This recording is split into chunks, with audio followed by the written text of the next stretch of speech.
আজকের ক্লাসে আলোচনা করব মূলত সেই চারটি প্রিপোজিশন নিয়ে যে চারটি প্রিপোজিশন ব্যবহার করতে গেলে আমাদেরকে প্রায়ই কনফিউশনের মধ্যে পড়তে হয়। হ্যাঁ, ঠিক ধরেছ। আজকে আলোচনা করব আন্ডার, বিনিথ বা আন্ডারনিথ, বিলো এবং ডাউন এই চারটি প্রিপোজিশন নিয়ে। তোমরা সবাই জানো এই চারটি প্রিপোজিশনের প্রত্যেকটির বাংলা অর্থ বা মানে হচ্ছে নিচে। তাহলে স্বাভাবিকভাবেই একটা প্রশ্ন থাকতে পারে যে যদি চারটে ওয়ার্ডেরই অর্থ একই হয় সেক্ষেত্রে চারটে আলাদা প্রিপোজিশন বা চারটে আলাদা ওয়ার্ড ব্যবহার করার কি অর্থ? একটি ওয়ার্ড ইউজ করলেই তো হয়। কিন্তু না, ব্যাপারটা একদম সেরকম নয়। চারটে ওয়ার্ডের অর্থ বা মানে এক হতে পারে, কিন্তু তাদের ব্যবহারের পজিশন এবং সিচুয়েশন সম্পূর্ণ কিন্তু আলাদা। সেই কারণে এই চারটি প্রিপোজিশনের অর্থ এক হলেও তাদের ব্যবহারগুলি কিন্তু আলাদা আলাদা হবে। তাই চারটি প্রিপোজিশনেরই প্রয়োজন আছে। আজকের ক্লাসে এই একই অর্থযুক্ত চারটি আলাদা আলাদা প্রিপোজিশনের সঠিক ব্যবহার সম্পর্কে জানব। তাই সকলকে অনুরোধ, ভিডিওটি স্কিপ না করে পুরোটা দেখবে, তাহলে এই আপাতত কনফিউজিং চারটে প্রিপোজিশনের ব্যবহার নিয়ে আর কোনো কনফিউশন থাকবে না। তো চলো ভিডিওটা শুরু করা যাক। প্রথম যে প্রিপোজিশন নিয়ে বলবো সেটি হচ্ছে আন্ডার। আন্ডার এই প্রিপোজিশনটার অর্থ নিচে। যখন কোনো একটি বস্তু আরেকটি বস্তুর নিচে আছে এবং কোনো ফিজিক্যাল টাচ নেই, এই রকম বোঝানো হবে। অর্থাৎ ফিজিক্যাল টাচহীন কোনো বস্তু নিচে আছে এই রকম ক্ষেত্রে নিচে বোঝাতে আন্ডার ব্যবহার করা হয়। এখানে মেন কন্ডিশন হচ্ছে ফিজিক্যাল টাচ থাকবে না। তো চলো উদাহরণের মাধ্যমে ছবি সহ দেখে নিই যে আন্ডার কোন কোন ক্ষেত্রে ব্যবহার হয়, তাহলে ধারণাটা পরিষ্কার হবে। ধরো ঘরের মধ্যে আমি বসে আছি আর উপরে ফ্যান চলছে, নিচে মেঝেতে বসে আমি বই পড়ছি। এক্ষেত্রে কিন্তু ফ্যানের সাথে আমার কোনো ফিজিক্যাল টাচ নেই। ফ্যানের সাথে যদি আমার ফিজিক্যাল টাচ হতো তাহলে আজকে আমি এই ভিডিও করতে পারতাম না, তাই না? তো ফ্যানের সাথে আমার কোনো ফিজিক্যাল টাচ নেই। এই ক্ষেত্রে এই যে আমি ফ্যানের নিচে বসে আছি, এই নিচে বোঝাতে ব্যবহার করা হয় আন্ডার। সেক্ষেত্রে সেন্টেন্সটি হবে I am sitting under the fan বা I am reading under the fan. আরেকটি এক্সাম্পল দেখো। ধরো একটি লোক গাছের নিচে শুয়ে আছে। এক্ষেত্রে গাছের সঙ্গে লোকটির কোনো ফিজিক্যাল টাচ নেই। গাছের নিচে শুয়ে থাকলেই তো আর গাছ তার ডালপালা দিয়ে লোকটার গায়ে হাত বুলিয়ে দেবে না, তাই না? সেক্ষেত্রে গাছের সঙ্গে কোনো ফিজিক্যাল টাচ নেই। তাহলে এক্ষেত্রেও গাছের নিচে লোকটি শুয়ে আছে এই বিষয়টি বোঝাতে যে প্রিপোজিশন ব্যবহার করা হবে সেটি হবে আন্ডার। এক্ষেত্রে সেন্টেন্সটি হবে the man is under the tree. Second প্রিপোজিশনটি হলো বিনিথ বা আন্ডারনিথ। এখানে বলবো যে বিনিথ বা আন্ডারনিথ এই দুটি প্রিপোজিশনে কিন্তু একই। এক্ষেত্রে আমার মতে বিনিথ কথাটি ইউজ করা বেশি সহজ, কারণ এটি ছোট ওয়ার্ড।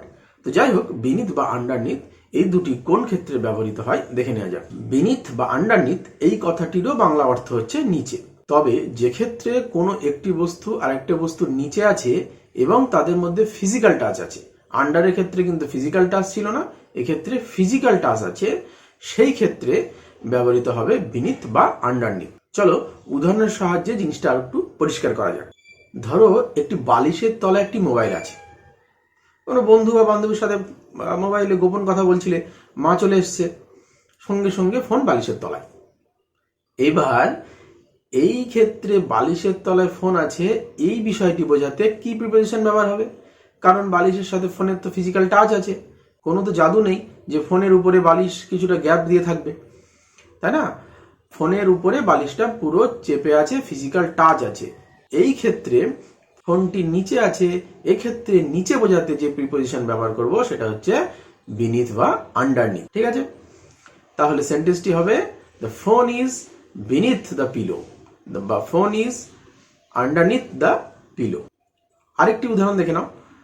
ধরো রাস্তা দিয়ে হেঁটে যাচ্ছ, একটা 2 টাকার কয়েন তোমার পায়ের তলায় পড়েছে। তখন কয়েনটি কি বলবে? আরে আমাকে তুলে তো রাখ, হয়তো আমার মূল্য নেই অতটা, আর কিন্তু একটা চকলেট তো হবে, তাই কি না? যাই হোক, এখন ব্যাপারটা হচ্ছে যে পায়ের তলায় 2 টাকার কয়েন পড়েছে। এক্ষেত্রে পায়ের সঙ্গে কয়েনের ফিজিক্যাল টাচ আছে, একদম সরাসরি টাচ।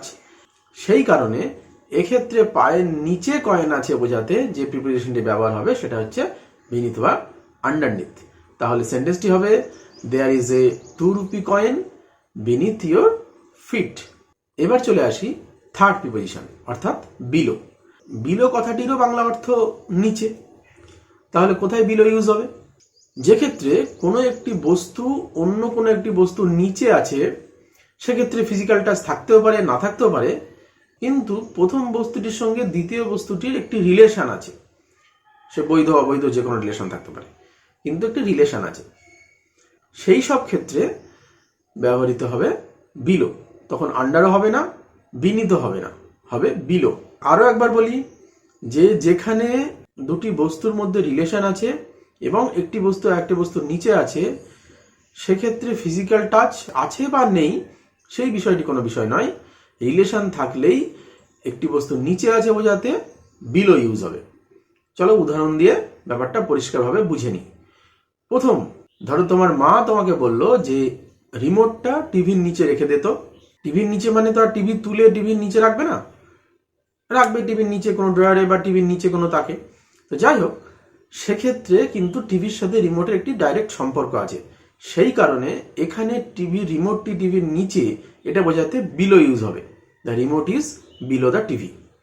কিন্তু যদি বলে তোমার মা যে ফোনটা টিভির নিচে রেখে দিত, সেক্ষেত্রে রিমোট যেখানে রেখেছিলে সেই একই পজিশনে যদি ফোনটা রাখো, তবুও কিন্তু এখানে বিলো ইউজ হবে না।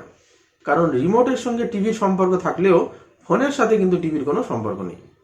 সেই কারণে রিমোটটার ক্ষেত্রে নিচে অর্থে বিলো ব্যবহার করা হলেও ফোনটার ক্ষেত্রে কিন্তু বিলো ইউজ হবে না। পরিষ্কার? একইভাবে যদি এসি রিমোট টিভির নিচে রাখতে বলে, সেক্ষেত্রেও কিন্তু বিলো ইউজ হবে না, কারণ এসি রিমোটের সঙ্গে টিভির কোনো সম্পর্ক নেই। চলো আরেকটি উদাহরণ দেখে নেওয়া যাক। তোমরা জানো যে গাছের নিচে শিকড় থাকে, সেটা গাছের নিজস্ব শিকড়, গাছের সঙ্গে শিকড়ের সম্পর্ক আছে। গাছ তো আর অন্য কারো শিকড় নিয়ে রাখবে না, তাই না? গাছ তো আর মানুষ নয়। তো যাই হোক, গাছের নিজস্ব শিকড় আছে গাছের নিচে, সেটা আমরা জানি। এক্ষেত্রে গাছের সঙ্গে শিকড়ের সম্পর্ক আছে, সেই জন্য আমরা গাছের নিচে শিকড় আছে এটা বোঝাতে ব্যবহার করি বিলো। এবং ইংলিশটা সেখানে হবে কি? There is the root below the tree. There is the root below the tree. এবার আসি চতুর্থ প্রিপোজিশন বা শেষ প্রিপোজিশন, সেটা হলো ডাউন। ডাউন কথার অর্থ নিচে। তবে ডাউন কোথায় কোথায় ব্যবহার হয়? কোনো বস্তু যখন কোনো একটি বস্তুর নিচে গতি নিয়ে আসছে, অর্থাৎ কোনো একটি বস্তুর নিচে অন্য কোনো একটি বস্তু আসছে এবং তার গতি আছে বা মোশন আছে, তখন ওই বস্তুর নিচে আসা বোঝাতে ডাউন ব্যবহার করা হয়। সেক্ষেত্রে আন্ডার, বিনিথ বা বিলো কোনোটি হবে না, ডাউন হবে। যদি বস্তুটির মধ্যে গতি থাকে এবং সেই গতি নিয়ে অন্য কোনো বস্তুর নিচে আসছে বা আসতে যাচ্ছে, এরকম বোঝানো হয়। চলো উদাহরণ দিয়ে দেখে নিই। ধরো সে ছাদে দাঁড়িয়েছিল, হঠাৎ করে পড়ে গেছে। কি করে পড়েছে তার তথ্য আমি পরের ভিডিওতে জানাচ্ছি। তো ধরো সে পড়ে গেছে, এক্ষেত্রে গতি নিয়ে এসে নিচে পড়েছে।